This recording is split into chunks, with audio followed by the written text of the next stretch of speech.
जय भोलेनाथ। भोलेनाथ की कृपा आप और आपके पूरे परिवार पर सदैव बनी रहे। दोस्तों, आज की इस खास वीडियो में जानेंगे कि आखिर मुख्य द्वार पर जल छिड़कने का समय क्या होता है और सही विधि क्या होती है। किस समय हमें जल छिड़कना चाहिए मुख्य द्वार पर? क्या मुख्य द्वार पर जल छिड़कने के लिए स्नान करना जरूरी है या बिना स्नान किए भी मुख्य द्वार पर जल का छिड़काव किया जा सकता है? झाड़ू लगाने से पहले या फिर झाड़ू लगाने के पश्चात जल छिड़कना चाहिए? और एक और प्रश्न आया है कि क्या पीरियड्स में हम अपने घर के मुख्य द्वार पर जल का छिड़काव कर सकते हैं या मुख्य द्वार पर दीपदान कर सकते हैं? और जल से ही जुड़ा हुआ एक और प्रश्न है आपका कि मंदिर में जो प्रतिदिन हम एक जल रखते हैं, उस जल का हमें क्या करना चाहिए, किस प्रकार प्रयोग करना चाहिए? क्या हम उसे खाने में प्रयोग कर सकते हैं या फिर हम किसी पौधे में डाल सकते हैं? उस जल का उपयोग किस प्रकार से होना चाहिए?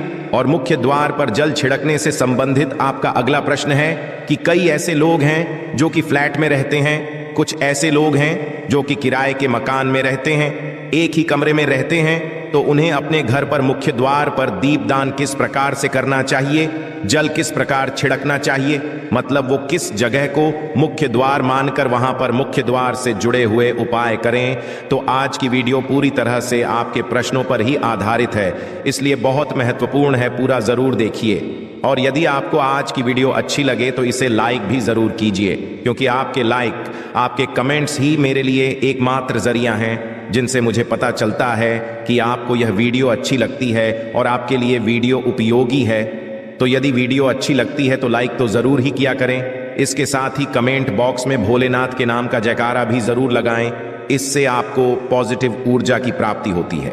और यदि आपका कोई भी सुझाव हो, कोई भी प्रश्न हो या फिर कोई भी विशेष वीडियो देखना चाहते हैं तो उसके लिए भी कमेंट बॉक्स में जरूर लिखें। चैनल पर पहली बार आए हैं, यदि अभी तक आपने चैनल को सब्सक्राइब नहीं किया है तो आज के वीडियो यदि आपको अच्छी लगे तो चैनल को सब्सक्राइब जरूर करें और बेल बटन को भी प्रेस कर लीजिए। तो इससे ये होगा कि इस चैनल पर जो भी नई वीडियो अपलोड होंगी उनकी नोटिफिकेशन आपको सही समय पर प्राप्त होगी। तो अब जानते हैं कि मुख्य द्वार पर जल छिड़कने का सही समय क्या होता है और सही विधि क्या होती है।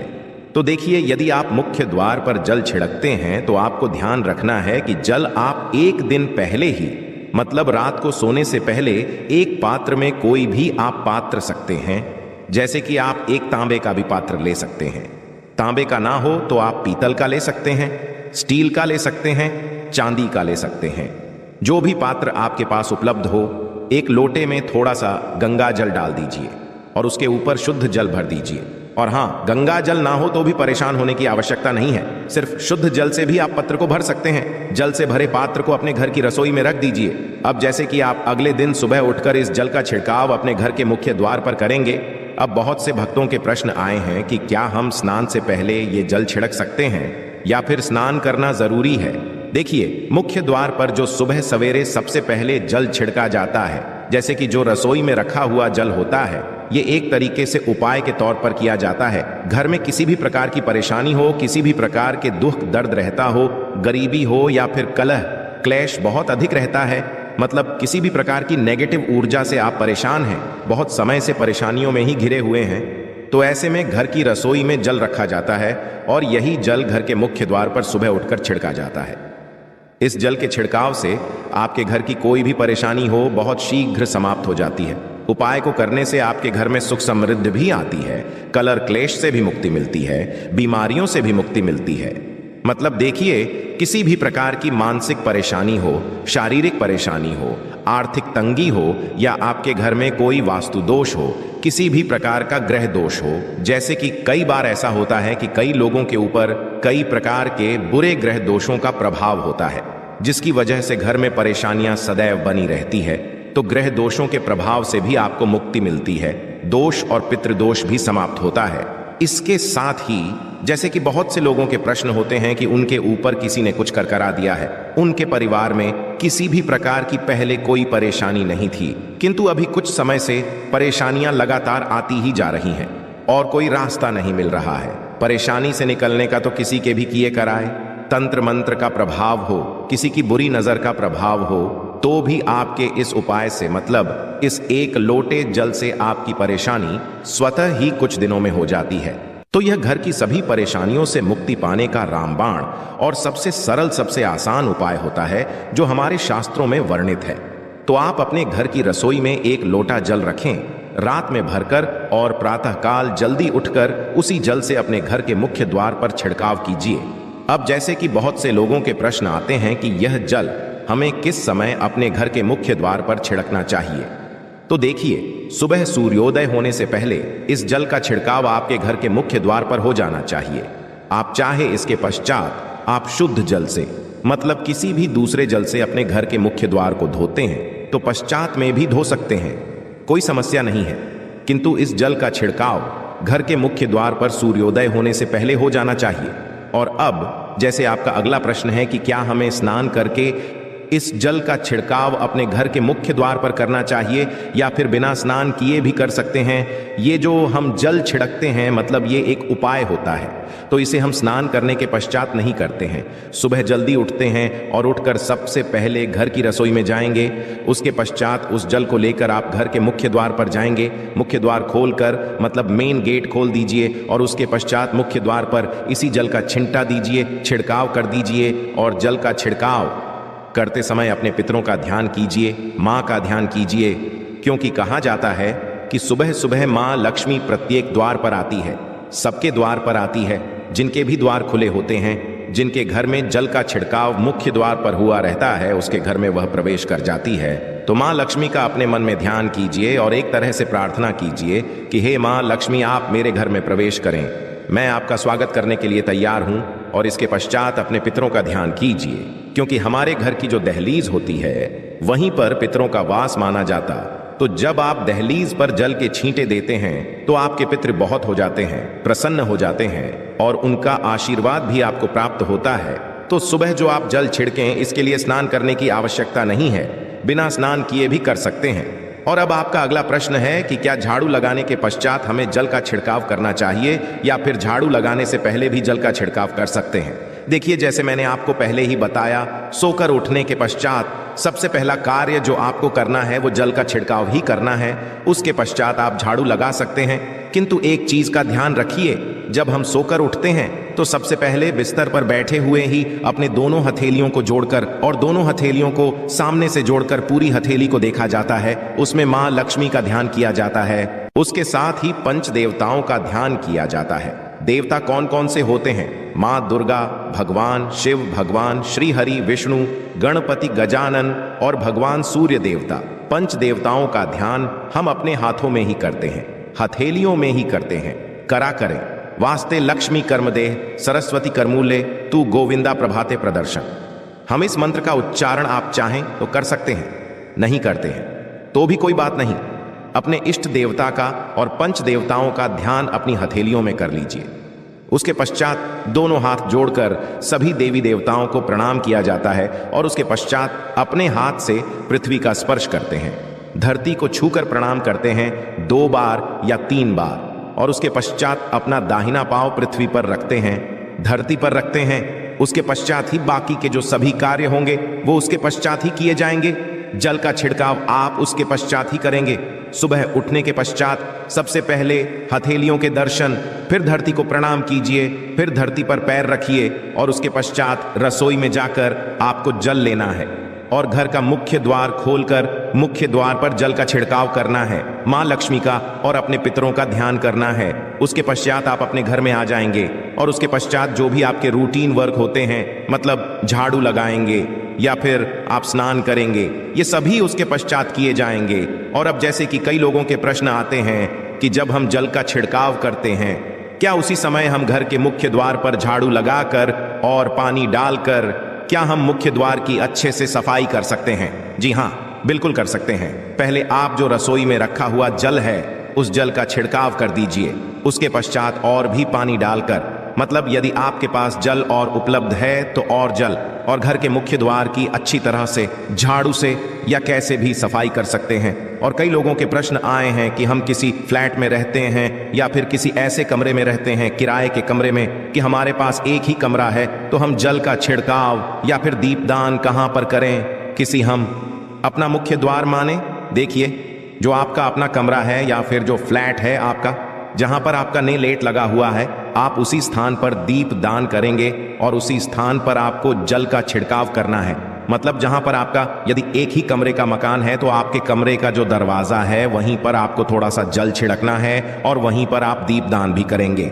जो कि मुख्य द्वार से जुड़े हुए उपाय होते हैं वो आप अपने घर के मतलब जो अपना कमरा है उसके बिल्कुल दरवाजे के पास ही करेंगे।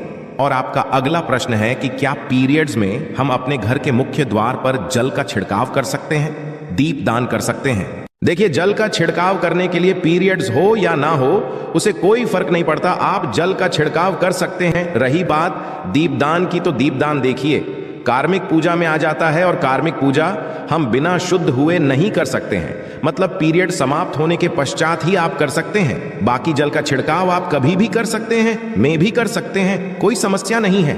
और अब आपका प्रश्न है कि क्या मंदिर में जो हम जल रखते हैं क्या वो रखना जरूरी है, और यदि हम रखते हैं तो उस जल का क्या करें? देखिए, मंदिर में जल रखना बहुत जरूरी है।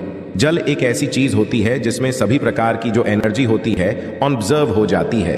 तो जो हम पूजा पाठ करते हैं, मंत्रों का जप करते हैं या वहां पर प्रार्थना करते हैं, जो भी हमारे अपने मन की कामना भी कहते हैं, से तो सभी चीजें उस जल में समाहित हो जाती हैं। इसलिए पूजा करने से पहले घर के मंदिर में एक लोटा जल रखा जाता है और उसके पश्चात दीपदान मतलब एक दीपक प्रज्वलित कर दिया जाता है। यह अग्नि और जल का एक तरह से बैलेंस भी हो जाता है और इसलिए शास्त्रों के अनुसार घर के मंदिर में एक लोटा जल भी सदैव होना चाहिए और दीपक भी प्रज्वलित करना चाहिए। तो अब इस जल का करना क्या चाहिए? देखिए, हम जल रखते हैं, सुबह की पूजा में रखते हैं, मतलब सुबह जो हम पूजा करते हैं प्रातःकालीन पूजा, उस समय जल रखा जाता है और वो जल हम अगले दिन उठाते हैं। मतलब जब आप अगले दिन पूजा करने जाते हैं, स्नान इत्यादि करने के पश्चात तो आप उस जल को उठाते हैं। सबसे पहले तो उस जल का प्रयोग सुन लीजिए। आप अपने घर के सारे कमरों में मतलब पूरे घर में उस जल का छिड़काव करते हैं। इससे आपके घर का शुद्धिकरण हो जाता है, क्योंकि वो बहुत ही पॉजिटिव एनर्जी से भरा हुआ जल होता है। उस जल का छिड़काव करने से किसी भी प्रकार की नेगेटिव ऊर्जा का प्रवेश आपके घर में नहीं होता। किसी भी प्रकार की परेशानी आपके घर में हो, यदि आप नियमित तौर पर उस जल का छिड़काव करें अपने घर में, तो निश्चित ही आप परेशानियों से मुक्ति पा जाते हैं। कि ये कराएं, तंत्र मंत्र के प्रभाव से मुक्ति पा जाते हैं। इसका उपाय आप कर सकते हैं। जैसे कि घर में कोई बीमार है तो आप इस जल को उस व्यक्ति को पीने के लिए दे सकते हैं।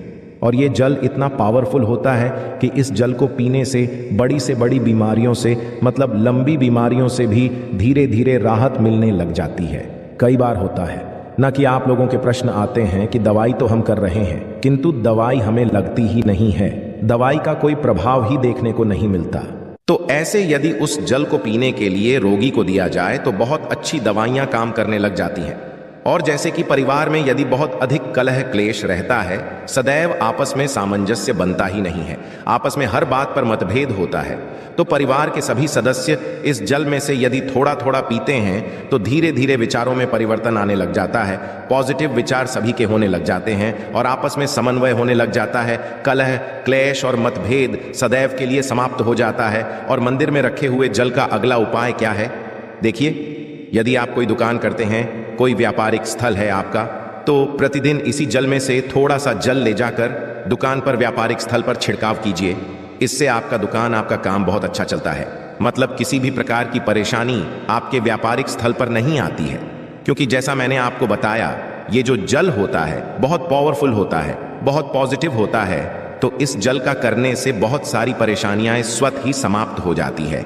जैसे यदि आपकी दुकान पर किसी की नजर लगी है, बहुत से लोगों के प्रश्न आते हैं कि हमारे काम को किसी ने बांध दिया है, मतलब किसी की बुरी नजर ऐसी लग गई है कि पहले तो दुकान बहुत अच्छी चलती थी अब नहीं चल रही है। तो आप इस उपाय को कर सकते हैं। निश्चित ही बहुत जल्द ही आपको परेशानियों से मुक्ति मिल जाती है और दिन दूनी रात चौगुनी आपके व्यापार में तरक्की होती है। और है मंदिर में रखे हुए जल को आप अपने घर की रसोई में खाना बनाने में पीने में भी प्रयोग कर सकते हैं, किंतु खाना बनाने में प्रयोग तभी कीजिए जबकि आपके घर में बिल्कुल सात्विक भोजन बनता हो, मतलब लहसुन प्याज यदि आपके घर में बनता हो तो खाना बनाने में इस जल का प्रयोग नहीं किया जा सकता है।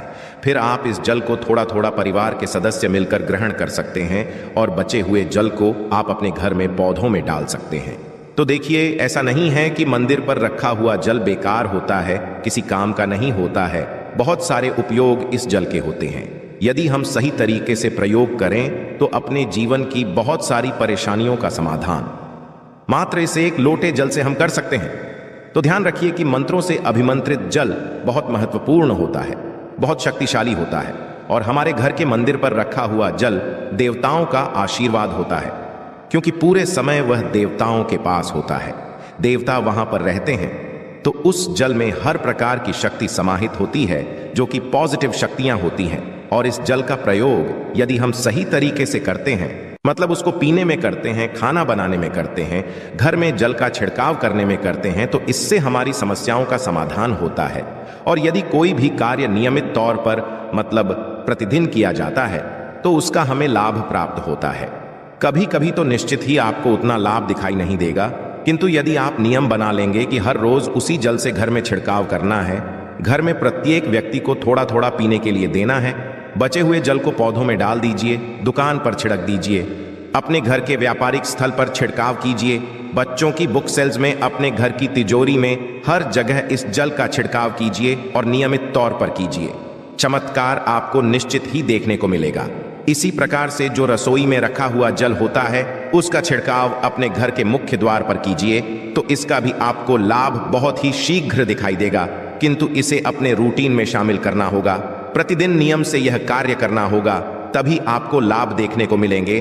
और हाँ, कई लोगों के प्रश्न आते हैं कि मंदिर पर जो रखा हुआ जल होता है, तो जब हम अगले दिन उठाते हैं तो उसमें कई बार कुछ चीजें पड़ जाती हैं, ही कीड़े मकोड़े पड़ जाते हैं, क्योंकि खुला होता है। तो क्या हम उसे ढक सकते हैं? जी हाँ, बिल्कुल ढक सकते हैं। जब आप पूजा करते हैं सुबह के समय, तो जब तक पूजा कर रहे हैं, जब तक मंत्रोच्चारण कर रहे हैं, तब तक जल खुला रखिए। और उसके पश्चात जैसे कि आप पूजा पर से उठते हैं, तो उससे पहले जल को किसी भी प्लेट से या कटोरी से ढक दीजिए। फिर जब आप अगले दिन उस जल को उठाएंगे, तो बिल्कुल शुद्ध और साफ सुथरा जल आपको मिलेगा, और उस जल का प्रयोग आप अपने किसी भी कार्य में कर सकते हैं। आशा है कि आज की इस प्रस्तुति में बताई गई जानकारी आपको अच्छे से समझ आ गई होगी। वीडियो अच्छा लगा हो तो एक लाइक अवश्य कर दें। धन्यवाद वीडियो के अंत तक बने रहने के लिए।